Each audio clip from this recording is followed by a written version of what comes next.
ನಾನಿವತ್ತು ಬಂದಿದ್ದೀನಿ ತೈವಾನ್ ದೇಶದ ಬಚ್ಲು ಮನೆಗೆ. ಅಂದ್ರೆ ನಮ್ ಗೈಡ್ ಹೇಳಿದ್ದೇನ್ ಗೊತ್ತಾ, ಇಲ್ಲಿ ವರ್ಷದ 6 ತಿಂಗಳು ಕಂಟಿನ್ಯೂಸ್ ಆಗಿ ಮಳೆ ಬರ್ತಾನೆ ಇರುತ್ತಂತೆ. ಅದಕ್ಕೆ ಹಾಗೆ ಹೇಳ್ದೆ. ಮಳೆ, ಗುಡ್ಗು, ಸಿಡ್ಲು ಏನ್ ಬಂದ್ರು ಎಕ್ಸ್ಪ್ಲೋರ್ ಮಾಡೋದ್ ನಿಲ್ಸಕ್ಕಾಗತ್ತಾ?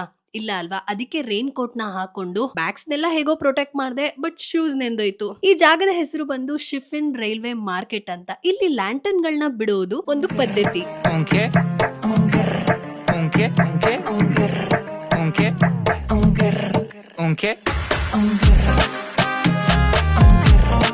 ಅಲ್ಲದೆ ಒಂದೊಂದು ಕಲರ್ ನ ಲ್ಯಾಂಟರ್ನು ಒಂದೊಂದು ಹೇಳುತ್ತೆ. ಅಂದ್ರೆ ಕೆಲವೊಂದು ಆರೋಗ್ಯ, ನೆಮ್ಮದಿ, ಆಸ್ತಿ, ಹಣ, ಉದ್ಯೋಗ, ಇನ್ನು ನಾನಾ ತರ. ಹಂಗೆ ಈ ಮಳೆಯಲ್ಲಿ ಬಂದಿರೋ ಟೂರಿಸ್ಟ್ ಗಳು ಬೇಜಾರಾಗಬಾರ್ದು ಅಂತ ಹೇಳಿ ಲ್ಯಾಂಟರ್ನ್ ಗಳನ್ನ ಬಿಡೋಕೆ ಲೋಕಲ್ಸ್ ಎಲ್ಲ ಹರಸಾಹಸ ಪಡೋದನ್ನ ನೋಡ್ತಾ, ಸುತ್ತಮುತ್ತ ಇರೋ ವ್ಯಾಪಾರಿಗಳನ್ನೆಲ್ಲಾರನು ನೋಡ್ಕೊಳ್ತಾ ನಾನ್ ಹೊರಟೆ ಈ ದೇಶದ ನಯಾಗರ ಫಾಲ್ಸ್ ನ ನೋಡೋದಿಕ್ಕೆ. ಫಾಲ್ಸ್ ಹೆಸರು ಬಂದು ಶಿಫಿನ್ ವಾಟರ್ ಫಾಲ್ಸ್ ಅಂತ. ಆದ್ರೆ ಈ ಜಾಗ ನೋಡೋದಿಕ್ಕೆ ಸ್ವಲ್ಪ ನಯಾಗರ ಫಾಲ್ಸ್ ನ ಹೋಲುತ್ತೆ ಅಂತೇಳಿ ಈ ಜನ ಎಲ್ಲ ಸೇರ್ಕೊಂಡು ಅದನ್ನ ಹಾಕಿ ಕರೀತಾರೆ. ಫಾಲ್ಸ್ ನೆಲ್ಲ ನೋಡ್ಕೊಂಡು ಮತ್ತೆ ಮಳೆ ಶುರು ಆಯ್ತು. ಆ ಮಳೆಯಲ್ಲಿ ನೆನ್ಕೊಂಡು ಪಕ್ಕದಲ್ಲಿ ಇದ್ದಿದ್ದ ದೇವಸ್ಥಾನ ಮತ್ತೆ ಈ ಜನಗಳು ದೇವರಿಗೆ ಪೂಜೆ ಮಾಡೋ ಒಂದಷ್ಟು ಪದ್ಧತಿಗಳನ್ನ ನೋಡಿ ಎಲ್ಲಾ ಕಡೆ ಮರ ಮತ್ತೆ ಅಲ್ಲಿದ್ದಂತಹ ಸ್ಟ್ಯಾಚುಗಳಿಗೆಲ್ಲ ಕೆಂಪು ಕಲರ್ ವಸ್ತ್ರಗಳನ್ನೆಲ್ಲ ಕಟ್ಟಿದ್ರು. ಅದನ್ನೆಲ್ಲ ನೋಡ್ಕೊಂಡು ಇವತ್ತಿನ ಈ ದಿನನ ಮುಗಿಸಿ ನಾನ್ ಹೊರಡ್ತಾ ಇದ್ದೀನಿ ತೈಪೇಯಲ್ಲಿರೋ ನನ್ನ ಹಾಸ್ಟೆಲ್ ಕಡೆಗೆ. ಬಾಯ್, ನಾಳೆ ಸಿಗ್ತೀನಿ.